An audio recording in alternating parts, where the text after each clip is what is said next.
আসসালামু আলাইকুম। সুন্দর একটা সকালের শুভেচ্ছা জানাচ্ছি। আশা করছি যে যেখান থেকে আজকের ভিডিওটি দেখছেন সবাই অনেক ভালো আছেন এবং সুস্থ আছেন। আলহামদুলিল্লাহ আমিও ভালো আছি।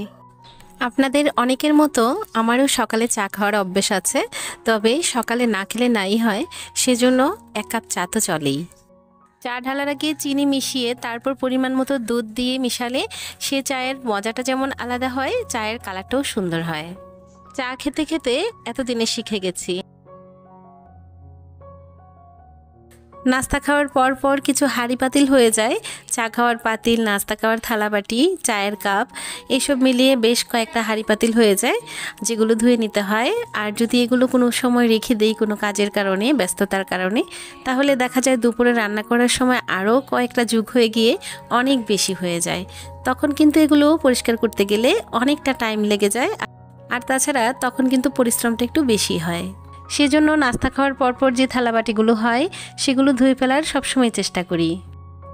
আর আমার মতো যাদের বাচ্চা আছে সেই সব মায়েদের তো কোনো কথাই নেই, তাদের তো সকালবেলা অনেক বেশি তাড়াহুড়ার মধ্যে থাকতে হয়, যেমনটা আমি থাকি।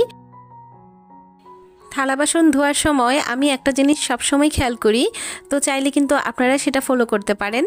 আর সেটা হচ্ছে যে আমার কিছু মেলামাইন প্লেট আছে যেগুলো অনেক দিন ব্যবহারের কারণে একটু লালচে হয়ে যায়। তো লালচে দাগগুলো তুলতে কিন্তু আমি সবসময় বেশি করে ভীম নিয়ে সেই লালচে জায়গাটায় অ্যাপ্লাই করি, যেন তাড়াতাড়ি লালচে দাগটা উঠে যায়।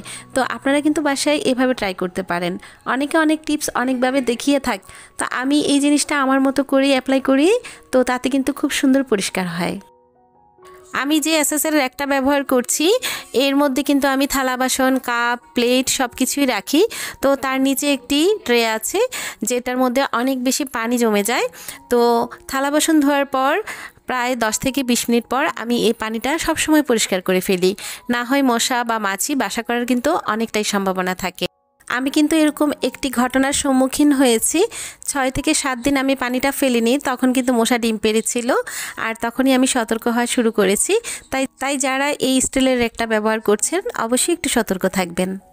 এই টব দুইটা আমি আরও আগে দেখিয়েছি যখন আমি এটা রং করেছিলাম। তো এই টবগুলো আসলে মাটির টব ছিল, যেটা আগের ভিডিওতে অনেকেই দেখেছেন, আর যারা আজকে প্রথম আমার ভিডিওতে দেখছেন তাদেরকে বলছি। তো এই মাটির টবগুলোকে আমি ফেলে রেখেছিলাম অযত্নে, আর এগুলো আসলে ফেলে দেওয়ার মতোই হয়ে গিয়েছিল, ব্যবহারের কোনো উপযোগী ছিল না, সেজন্য এগুলোতে কালো রং করে নিয়েছিলাম। একইভাবে এই স্ট্যান্ডগুলোতেও কালো রং করে নিচ্ছি। তো আমি এটা দেখানোর কারণ হচ্ছে আপনারা চাইলে কিন্তু বাসায় অযত্নে পড়ে থাকা যে কোনো টব বা স্ট্যান্ড এভাবে রং করে নিতে পারেন।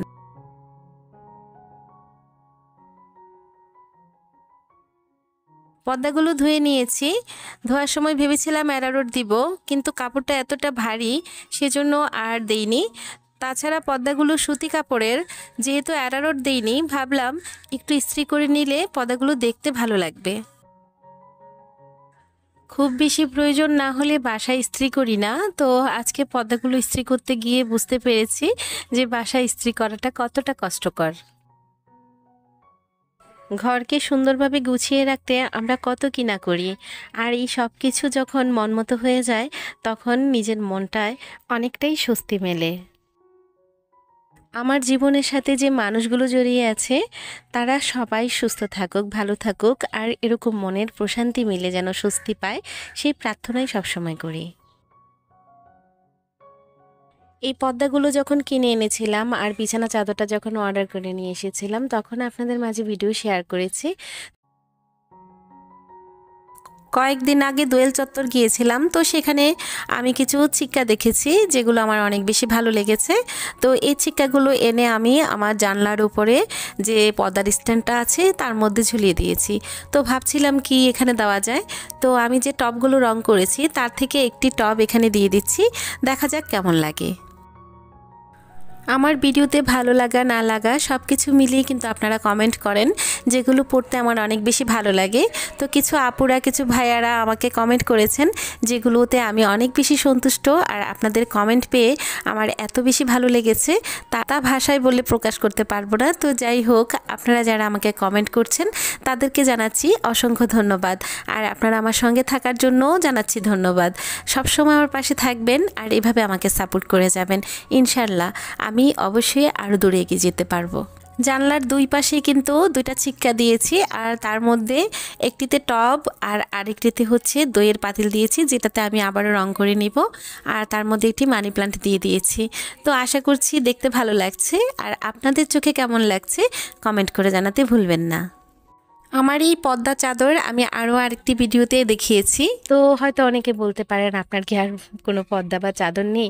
হ্যাঁ আছে। তো আবারও হয়তো কোনো না কোনোভাবে আসলে এই চাদরটাই ভিডিও করা হয়ে গেছে।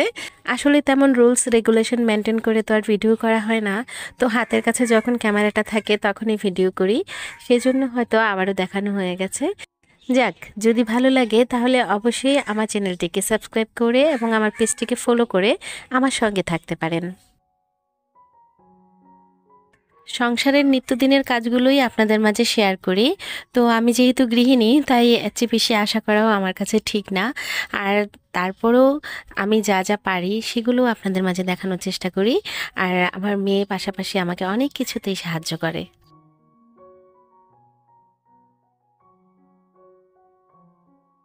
আজকে বিরিয়ানি রান্না করব, তবে গরুর মাংসের না, কাচ্চি বিরিয়ানি রান্না করব। খাসির মাংসটাকে আমি ভালো করে ধুয়ে সব মশলা মাখিয়ে আমি ম্যারিনেট করে রেখেছিলাম, আর তারপর চুলায় বসিয়ে দিয়েছি। তো পেঁয়াজটা যেহেতু দেওয়া হয়নি, তাই ভাবলাম একটু ভেজে দিলে ভালো ফ্লেভার আসবে। সেজন্য বেরেস্তা করে পেঁয়াজটা এবং সেই সাথে তেলটুকু সহ দিয়ে ভালো করে মাংসটাকে সিদ্ধ করে নিব। তার পাশের চুলায় আমি মুরগি রান্না করছি। তো রান্নাটা প্রায় হয়ে গেছে, কাঁচামরিচ দিয়ে একটু ঢেকে দিচ্ছি।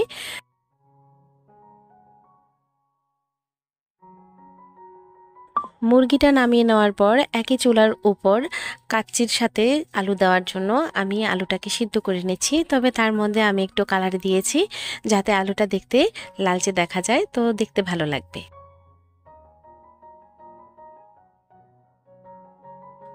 আলু সিদ্ধ হয়ে যাওয়ার পর আমি আলুটাকে একটু ভেজে নিয়েছি যেন খেতে ভালো লাগে। তো তার পাশাপাশি পোলাওটাও রেডি করে নিয়েছি। আর এই তো খাসির মাংসটা কিন্তু হয়ে গেছে। এখন আমি তার ফাঁকে ফাঁকে মাংসের ঝোল সহ মাংসগুলো উঠিয়ে দিয়ে দিচ্ছি।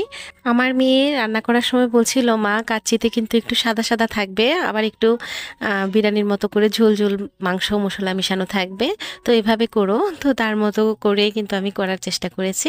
তো বাসায় যেহেতু করেছি তাই নিজের মন মতোই করে নিয়েছি। আর আলুগুলো সাজিয়ে দিচ্ছি। পাশাপাশিতে ডিম তো আছেই, তবে ডিমটা আমি আলাদা করে সিদ্ধ করে ভেজে নিয়েছি যেন পরিবেশনের সময় দেওয়া যায়। তো এ তো খুব বড় হাঁড়িতেই কিন্তু আজকে সেই বিরিয়ানিটা রান্না করেছি।